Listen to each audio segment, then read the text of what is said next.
तौरात के मानने वाले को यहूदी, अंजील के मानने वाले को क्रिश्चियन, कुरान के मानने वाले को मुसलमान, लेकिन ज़बूर के मानने वाले को क्या कहा जाता है?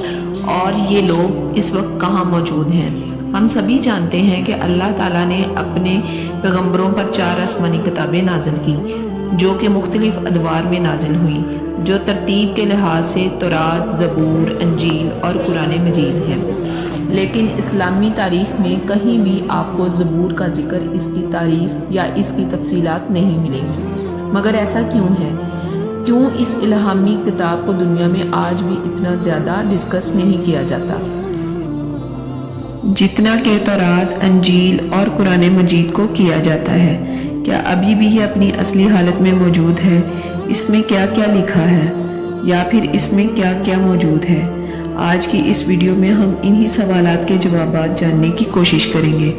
मगर वीडियो शुरू करने से पहले आपसे गुजारिश है, अगर आप इस चैनल पर नए हैं तो चैनल को सब्सक्राइब करें, क्योंकि यहाँ आपको हर तरह की इस्लामिक हिस्ट्री की मालूमात मिलती रहेगी। ज़बूर हज़रत दाऊद अलैहिस्सलाम पर नाजिल होने वाली किताब है, जिसको समझने से पहले इसके नुज़ूल का वक्त और इसकी ज़रूरत को समझना इंतहाई ज़रूरी है। फ़िरौन मिस्र की 400 साल की गुलामी में रहते हुए कौम बनी इसराइल को आज़ाद करवाने के लिए अल्लाह ताला ने अपने पैगंबर मूसा अलैहिस्सलाम को भेजा, जिन पर तौरात, जो आसमानी किताब थी, को नाजिल किया गया। हज़रत मूसा अलैहिस्सलाम कौम बनी इसराइल को मिस्र से निकालकर एक बहुत बड़े सराय सीना पार कराते हुए फ़लस्तीन ले गए, जिसकी तफसीलात कुरान मजीद के अंदर मौजूद है। इस सराय सीना के रास्ते में कोहे तूर पर तौरात को नाजिल किया गया। सराय सीना के अंदर तकरीबन 10 लाख आबादी के बनी इसराइल को खाने के लिए मनो सलवा मिला। बादलों ने सहरा की धूप से उन्हें बचाने के लिए उन पर साया किए रखा। पहाड़ों से पानी के चश्मे जारी हुए। हज़रत मूसा अलैहिस्सलाम का ज़माना 1500 कबल मसीह यानी आज से 3500 साल का ज़माना बताया जाता है, या फिर हज़रत ईसा अलैहिस्सलाम की पैदाइश से 1500 साल पहले का ज़माना है। उस वक्त फ़लस्तीन के अंदर मुशरिकीन की हुकूमत थी। हज़रत सुमेल अलैहिस्सलाम, जो कि अल्लाह के नबी और पहले इसराइली बादशाह थे, उन्होंने काफ़ी अरसा तक बनी इसराइल पर हुकूमत की। मगर जब वो बूढ़े हो गए तो उन्होंने अल्लाह के हुक्म से तालूत अलैहिस्सलाम को उनका बादशाह मुकर्रर किया, जिसका जिक्र कुरान मजीद की सूरह बकरा की आयत नंबर 245 से 252 में मिलता है। हज़रत तालूत अलैहिस्सलाम 1004 कबल मसीह से 1020 कबल मसीह तक हुक्मरानी की, और इसी वक्त के अंदर फ़लस्तीनी फ़ौज से एक फैसला कुन जंग हुई। बनी इसराइल इस वक्त माली तौर पर बहुत ही कमज़ोर थी, और अपनी ताकत के नशे में फ़लस्तीनी फ़ौज ने ऐलान किया कि हमारे सबसे ताकतवर सिपाही जालूत को अगर तुम में से कोई शख्स हरा देगा या फिर उसे कत्ल कर देगा, तो फिर ये पूरे का पूरा फ़लस्तीन बिना लड़ाई के तुम्हारा हो जाएगा।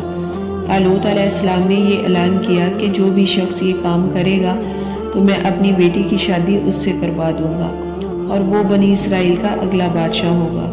इसी दौरान हज़रत दाऊद अलैहिस्सलाम, जो उस वक्त बकरियां चराया करते थे, सामने आए और एक ही वार से उसे जहन्नुम वासिल कर देते हैं, और अब वादे के मुताबिक फ़लस्तीन बनी इसराइल के हवाले हो जाता है।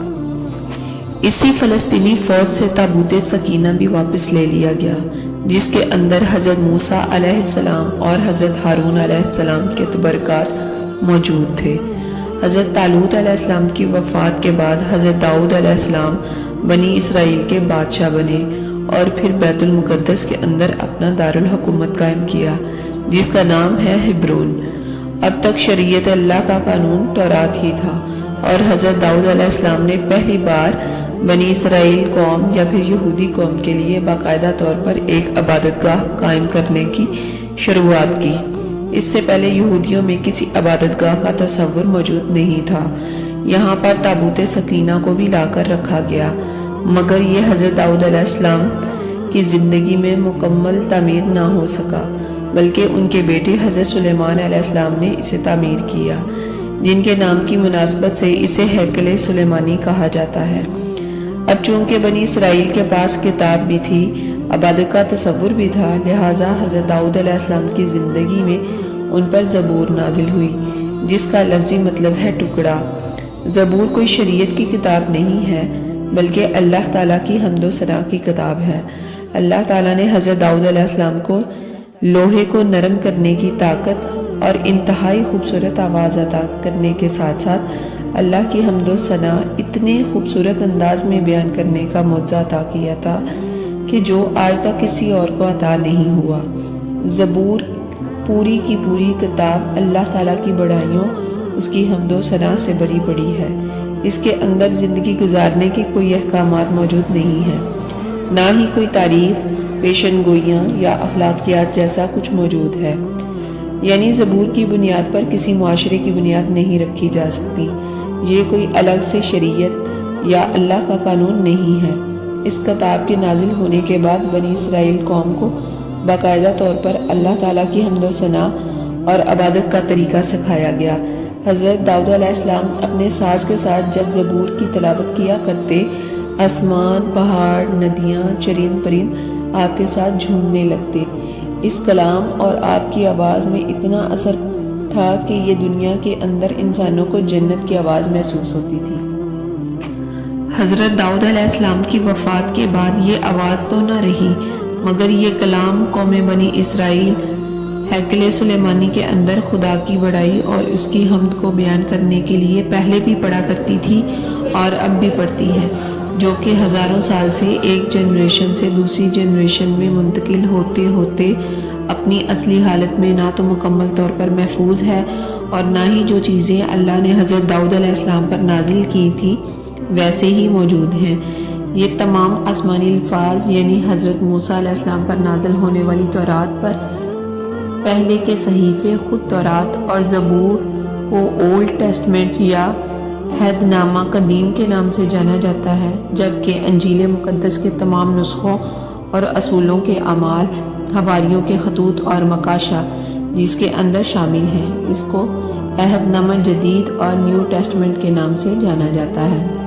پوری زبور میں اللہ کی حمد و ثنا موجود ہے، اسی لیے اس کو شریعت کے طور پر ماننے والا کوئی بھی موجود نہیں ہے، اور نہ ہی اس کا ذکر ایک ایسی کتاب کے طور پر ملتا ہے جو کہ کسی ایک فرقے کا قانون ہو، کیونکہ اللہ کی تعریف اور اس کی حمد و ثنا تو دنیا کا ہر ایک مذہب اور اس کا ہر ایک فرقہ کرتا ہے۔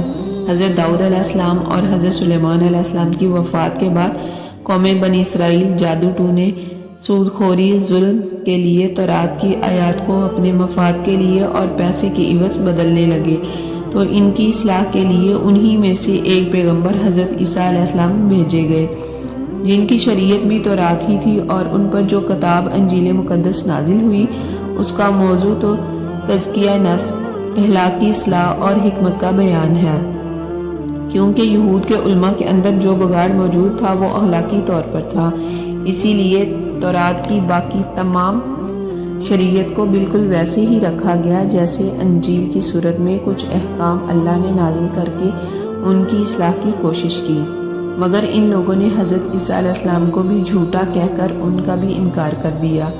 حضرت عیسیٰ علیہ السلام کی آمد آج سے تقریباً 2000 سال پہلے ہوئی، اور اس کے بعد نبوت بنی اسرائیل میں ختم ہو گئی، اور وہاں سے نبوت حضرت ابراہیم علیہ السلام کے دوسرے بیٹے حضرت اسماعیل علیہ السلام کی نسل کے اندر منتقل ہو گئی، اور یہی وجہ ہے کہ یہودی اللہ تعالیٰ کے رسول صلی اللہ علیہ وآلہ وسلم اور دین اسلام کے شدید مخالف ہیں اور دشمن ہیں، کیونکہ حضرت محمد صلی اللہ علیہ وسلم کی بنی اسماعیل کے اندر آمد سے ان کی مذہبی قیادت ختم ہو گئی، اور امت مسلمہ کا خطاب بنی اسرائیل سے بنو اسماعیل میں منتقل ہو گیا، اور آج تک ان لوگوں کو اللہ کے فیصلے پر بھی اعتراض ہے۔